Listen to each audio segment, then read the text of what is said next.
Another day, another video na puntaan ni mga day. So naaday nang utana na to mga day nung anong wala ta nakakuyog sa bakasyon sa atong anak. Well, actually mga day no. Gusto ba gid ta mo kuyog? Sus, kita pa magpabilin bagud ka uroy. Pero di gyud masilbi mga day kaya nga akong mga iro diri mga day walay magpakaon, walay mabilin. So mao na lagi na ba? Nagbuhi tag-iro kay ronay mabilin sa balay karon kita naman hinuoy di makalakaw kay way mabilin sa balay way magpakaon sa mga iro. So mao na diha. Bitaw mga day no mao na ilang ganap dito katong gabaka-bakasyon sila gabaka-bakasyon sila bitaw hangtod karon to pa man gyapon sila dito pero mao na gali mga day no deserve kay na nila dra mag-enjoy mga day kay layo kay na ilang biyahe adres sila makaabot gra so di lali magbiyahe pa ulig Bicol mga day layo kaayo. Bitaw mga day ug muli kag Mindanao din muli kag Bicol mao na pa kag maabot gikan Mindanao mao na pa kag abot sa Mindanao kaysa sa Bicol basta baylan mga day ha dayon ang Mindanao kuani mo by air magbiyahe kag Mindanao na naka-eroplano ka day biyahe kag Bicol nga naka-byland ka so mas mauna pa kang maabot sa Mindanao mga day kaya ang Bicol mga day 10 hours gyud na nimo drang biyaheon pinakadali 8 hours pero og dili dali 10 to 12 hours gyud na mga day mao na akong gingon no kani sila deserve kay na nila kay layo kay na ilang gibiyahe migikan na sila diri mag alas 5 na naabot na sila dito mga day mga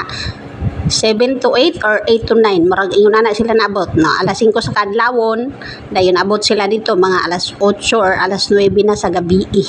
so whole day jud mga day no whole day jud ang biyahe nila mga day nakatry na jud kog biyahe di ang kapoy kay sakit na kay kong lubot og nilingkod kay layo pa kayo ang biyahe so mao na galito mga day no pero kung magbas ka mga day mas dali-dali mga day kay gabay man kami biyahe mga day ito nung nimo gabi mga day kay adlaw mga day daghan kayo nag stop over pero kung gabi nimo ito nung kay isa ra na mi stop over so og gabi mong biyahe mas dali-dali ra na mga day lahi biya po ng bus mga day kay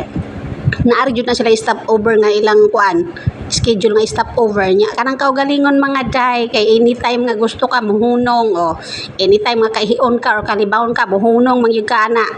di gyud na lahi gyud na sa bus nga kanang pampasahero ba nga dire-diretso jud na magagwanta jud ka diya magulat jud ka kanus ana muhunong kung kaihion ka o kalibawon ka so mao ganito mga day no kay kaugalingon na sila da gabiyahe sa dugay kay ilang biyahe mga day. So mao na akong gingon nga deserve kay na nila.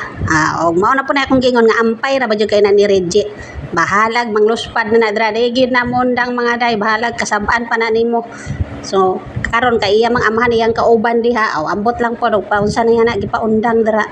Kay kadtong dito mi sa Mindanao di gid siya mondang. Bahalag layo kayong sapa namo dito nya gamay ra tingaw na gid kay siyang salmo-salom mga day. Bitaw ka ni may ilang sapa mga day dool ra dito sa ilhang balay dayon. Madlok lang ko ba kay dako kay na ilang sapa dra di na lalim na ilang sapa. Nya lalom pa jud ay dili ba kanang naay siya part nga lalom dayon na poy part nga mabaw tanawa ingon ana kadako ilang sapa.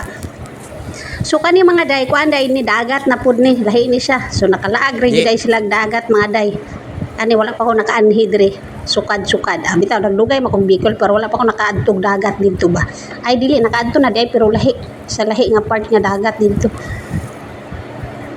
so at least nakalaag ri gid sila dito mga day so mao na gina akong giingon enjoy lang gid ninyo kay kapoy kay layo kayo ang biyahe nya di ninyo ma-enjoy so mao day ito mga day no ambot kay pabalik na sila karon pabalik nang amahan ni Reggie dire karon si Reggie wala nagpabilin gusto ra daw dito magbakasyon pa daw sa bagay ipasagdan ra mga day kay wala pa may tingklasi jon pa ang tingklasi makabalik na to dire tingklasi na nag-enjoy ra jud sila sa ilang laglaag